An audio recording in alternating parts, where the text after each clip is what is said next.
Today we will discuss about curved reflector or curved mirror. Two types of curved mirrors are there.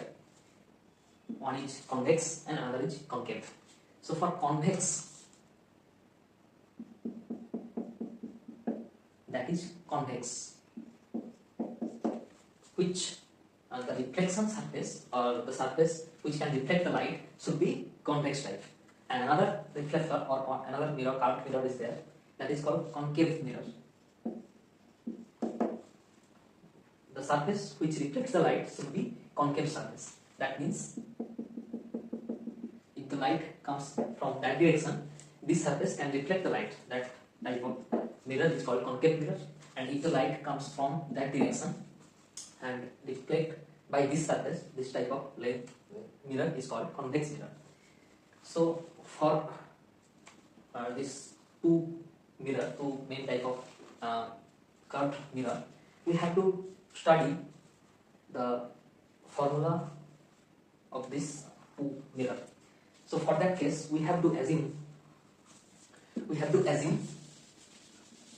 yesterday we proved the Fermat's principle or Fermat's theory.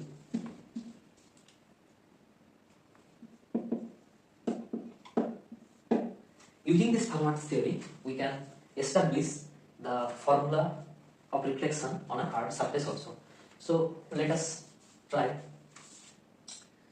For a curved surface mirror, let us consider it is a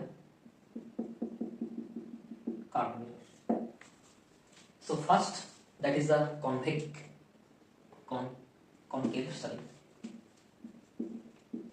That is a concave mirror. For the concave mirror, we can think that the light comes from that direction and goes that direction, and that is the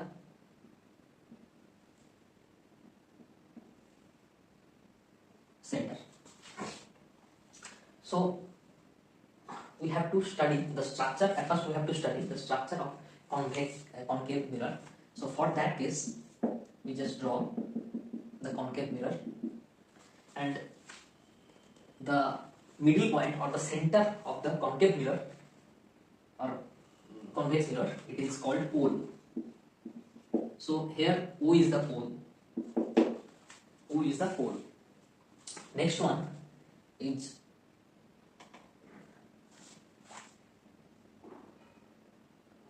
center of curvature.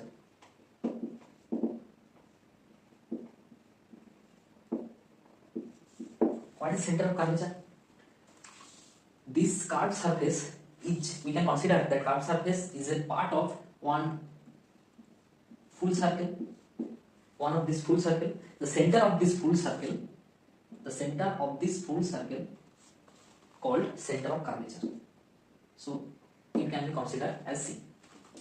And the line joining O and C point, that is called the optic axis or principal axis.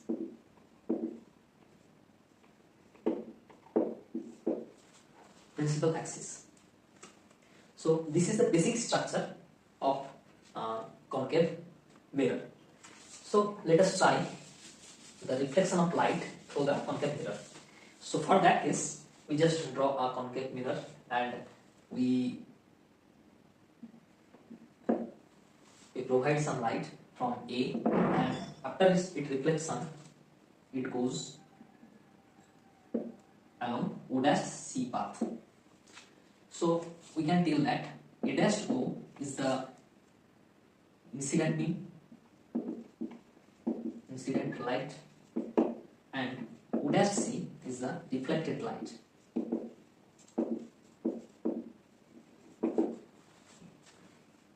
So we know that these two angle C O dash M should be equal to A O dash M from the formula of reflection. So we have to prove, so we can see that O, and we have to measure the distance from point O. So we can say that OA should be equal to the object distance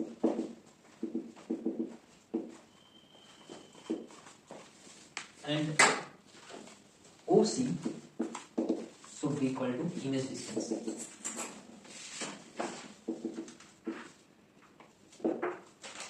Image distance. So if we consider OA as equal to U, and if we consider OC, the image distance, equal to V, and we know that M is the center of curvature. So what will be the distance of O dash M, as it is M is the center of curvature. So easily we can show that O dash M should be equal to R.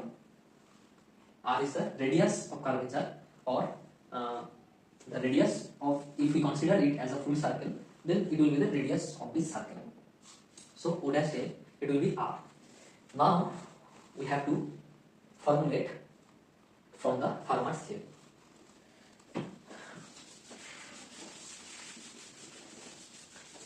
So another important thing, we have to know the aperture. Aperture. What is the aperture? The aperture is the angle between the angle at A, the angle at M due to the extreme point of this mirror. The angle at M due to the extreme point of that mirror. That is called aperture or angular aperture. So for our consideration, we provide this sort of instrument where the aperture is very small. For the practical application, aperture of any optical instrument is very small. It is very small. What is the benefit of this condition? Main benefit of this condition is we can make paraxial rays.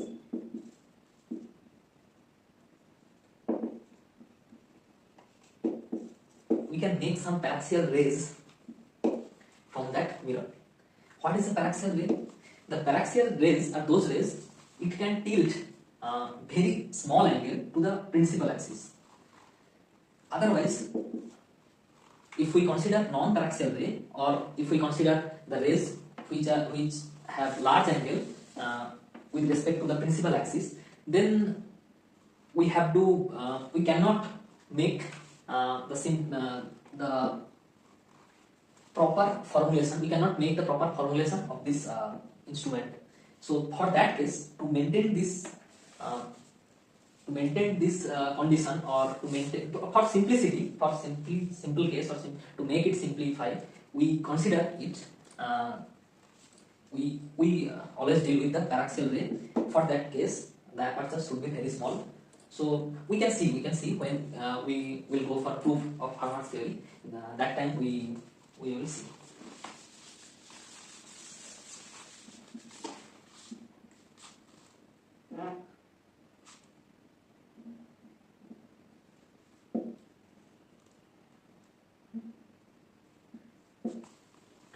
Now I consider this angle is alpha.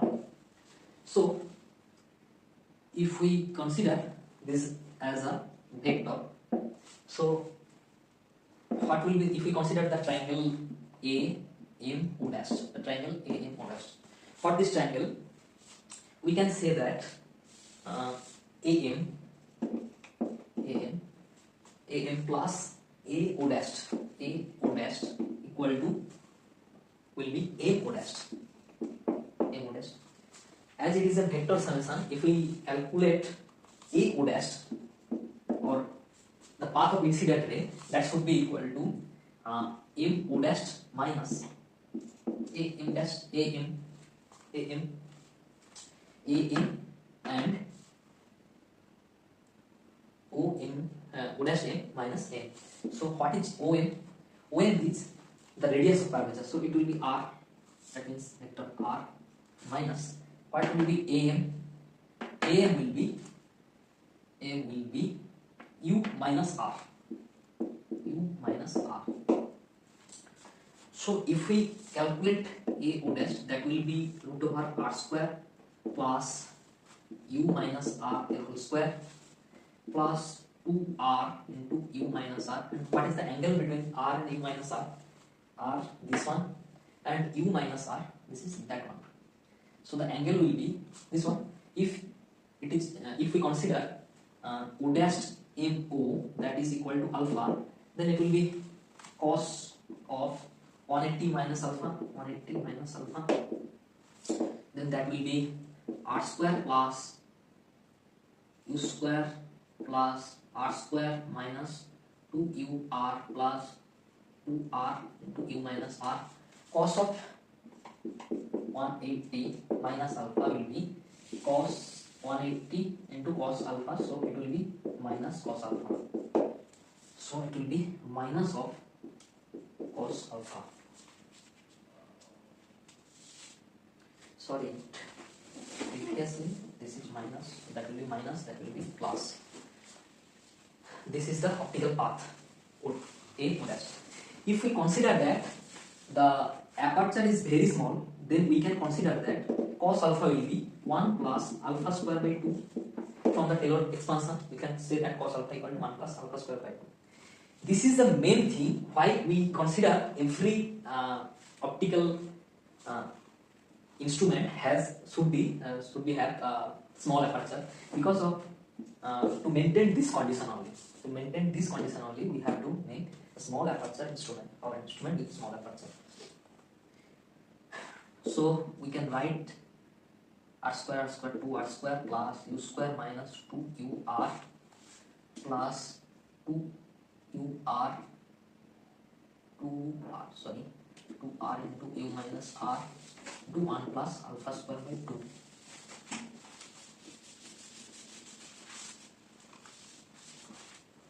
So O dash A will be equal to 2r square plus u square minus 2ur plus 2ur minus 2r square plus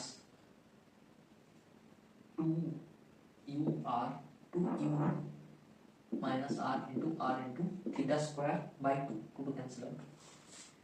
So A dash will be 2r square u square 2ur u square plus u minus r into theta square.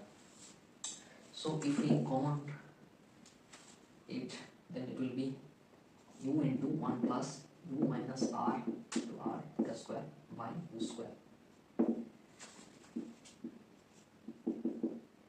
minus r by r theta square by u square over half. If we go for binomial expansion, then we can get 1 plus half of u minus r into r theta square by u square.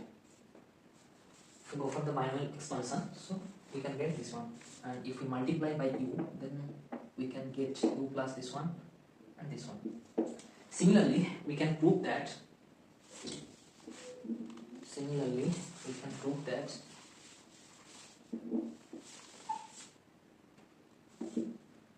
V, or we can calculate O dash C. O dash C will be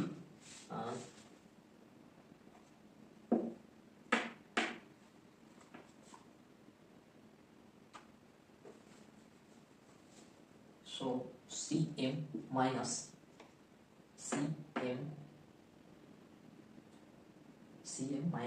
O dash M. So what is Cm? Cm will be V r minus V whole square plus O dash M is r square minus 2r into r minus V into cos of, what is the angle between O dash M and Cm and O dash M, it is alpha, then cos alpha. So simply we can say that O dash C will be V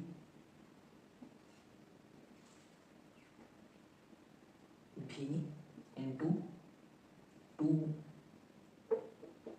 into r minus v into r theta square by 2v.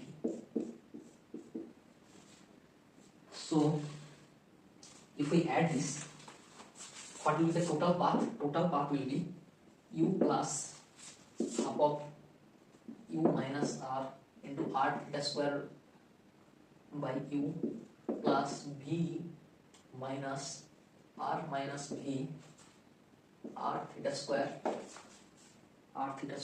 by 2v. So according to Fermat's theory, the total optical path should be minimum. So del s del alpha del theta, that is alpha, so it will be alpha not theta, it will be alpha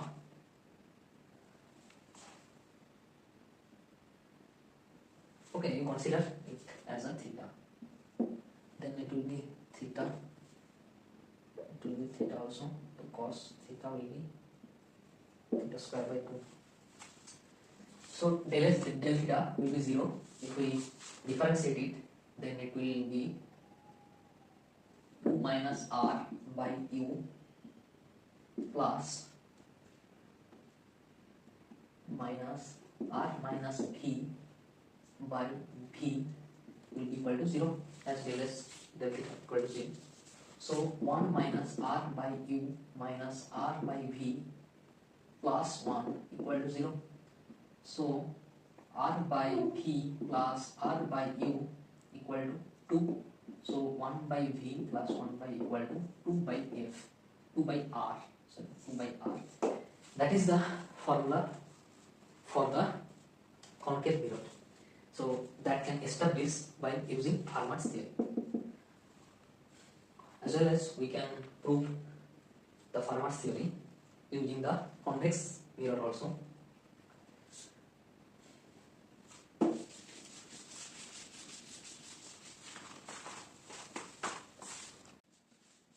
If we want to establish the theory of refraction on the curved reflector or refractor, for that case we can use also the Fermat's theory. How can we use the Fermat's theory? So let us consider a refractor, curved refractor, concave size, concave curved refractor. So if we project one beam to that direction, it will go after refraction in that direction. So if we consider that is the center of curvature or O, then we can say that O is the incident beam, B is the incident beam, and BC we can consider as a refracted beam. So for that case, let us consider M is a pole, For that case, we can consider that object distance should be AM equal to U, and image distance will be MC equal to P, and OB equal to R. For that case, what will be the distance of AB? AB will be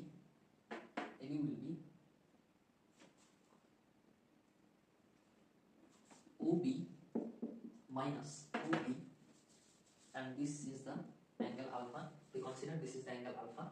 Then OB minus OA, then AB equal to OB means OB equal to R square plus OA means OA.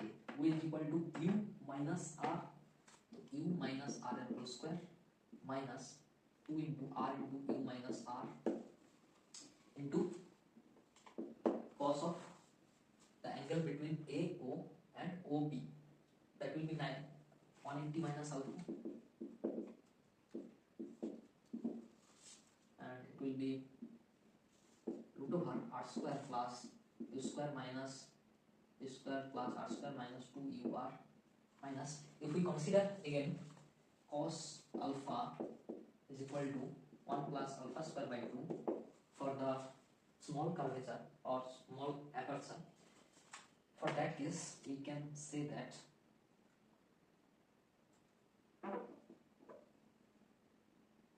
U minus R into R,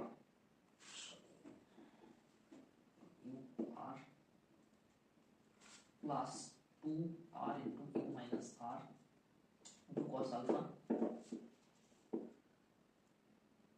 or 1 plus alpha square by 2, and it will be r square plus u square minus 2ur plus 2ur minus 2r square plus 2r into u minus r alpha square by 2 cancel out. So 2r square, it will be u square plus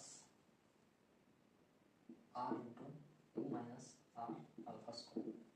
Then it will be u plus r into u minus r alpha square by 2u.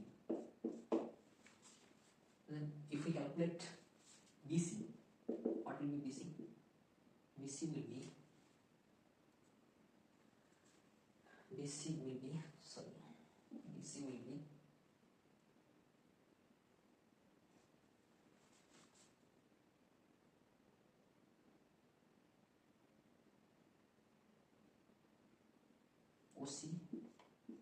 minus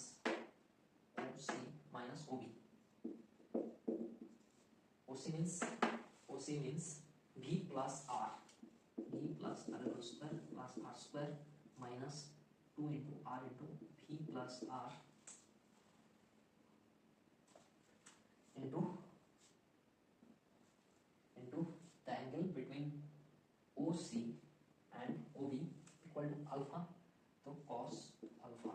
It will be R square plus 2r square v square 2vr minus 2vr minus 2v plus r into alpha square by 2. It will cancel out. So this will be cancel out, and on r square minus 2r square will be there. 2r square will be cancel out. So it will be simply DC will be equal to V minus R into V plus R alpha square by 2B. So the total path S will be U plus R into U minus R alpha square by 2U plus V minus R into V plus R by 2V into alpha square. So if the total path will be minimum, so del alpha should be equal to 0, then R into U minus R alpha by U plus minus R into V plus R by V alpha equal to 0. So we can say that 1 minus R by U minus 1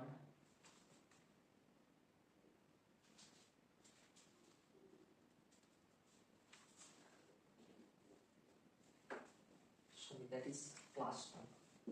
That will be class. If we consider it 1 plus R by V. And another thing, BC travels in another medium. So if we consider it as it is air and it is glass, so for that case, AB, the refractive index for the air is equal to 1. So the optical path should be 1 into this one. And for the second medium, the optical path should be mu into this medium, and its refractive index is mu. So that will be mu into this one.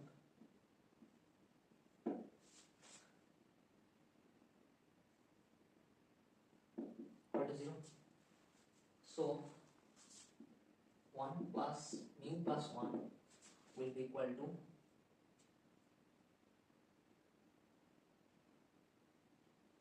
1 minus mu. 1 plus mu equal to mu by V minus 1 by U divided by R. That is the refraction coefficient of the Hall refractor. If we go for the Fermat's theory, we can prove this principle. Then what is the condition for the lens? If we go for lens, then two surfaces will be there. One is this one and one will be this one. So we can get two conditions, and if we add these two conditions, then we can get the what will be the condition for image position and object position. We can get easily using the Fermat's theory.